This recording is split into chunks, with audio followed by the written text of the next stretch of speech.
My name is Aubriana Gabidis, and I'm with Technology 1010. I'm doing this video regarding the Space Shuttle Challenger. So, kind of to start it off, we were given the Wikipedia link for the Space Shuttle Challenger disaster, and it is pretty tragic. So what happened was it's a space shuttle that was a spacecraft that was deployed for about 73 seconds before it crashed and killed all 7 members aboard. The most tragic part of this is that it did kill all those people, but it could have been prevented. So the cause of the crash was due because the right solid rocket booster failed to lift off. The O-ring seal that was used could not withhold the cold temperatures. And this is where it starts to get very convoluted, I would say is the term. So the engineers that were part of this were well aware of the dysfunctions of the O-ring seal. They were aware that the cold temperatures could cause it to break, cause the gas to go up, and a lot of damage. They knew the potential danger, and so did NASA. So one of the top engineers, his name was Roger Boisjoli, was part of the company Fecal Management. Sorry, I'm butchering these names, but he was one of the engineers that was voicing his concerns.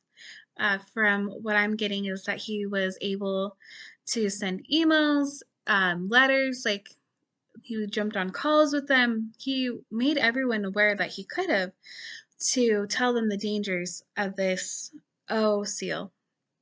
However, NASA didn't want to put off the flight for a few months, and I don't really think that the management company wanted to get a bad rep because of this. So because of that, they still went on with their flight, which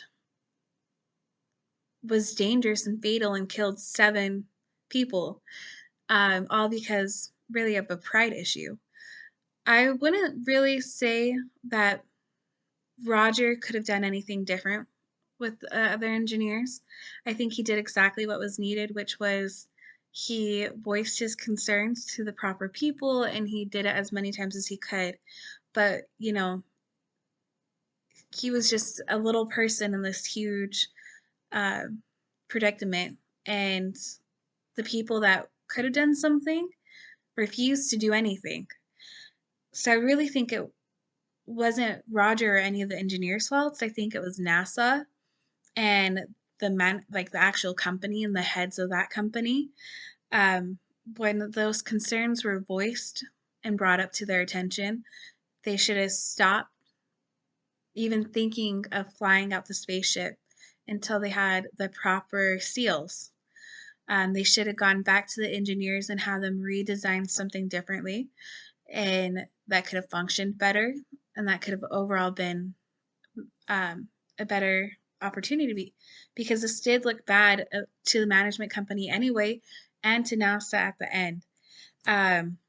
They should have stopped and just redesigned everything, but because they refused, it caused huge issues for really everyone involved, and it was just something very tragic.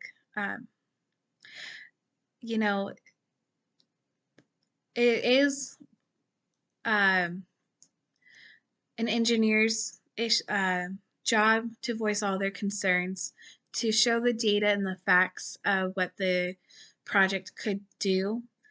Um, and they need to be loyal to greater humanity more than the company itself.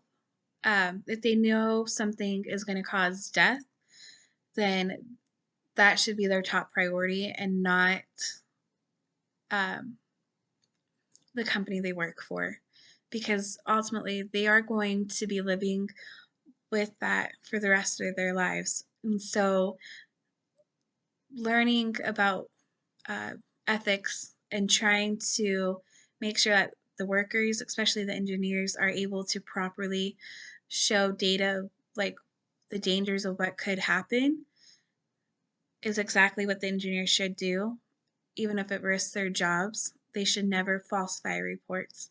And I'm glad that Roger didn't, and neither did the other techs. All right, hopefully this is what you wanted.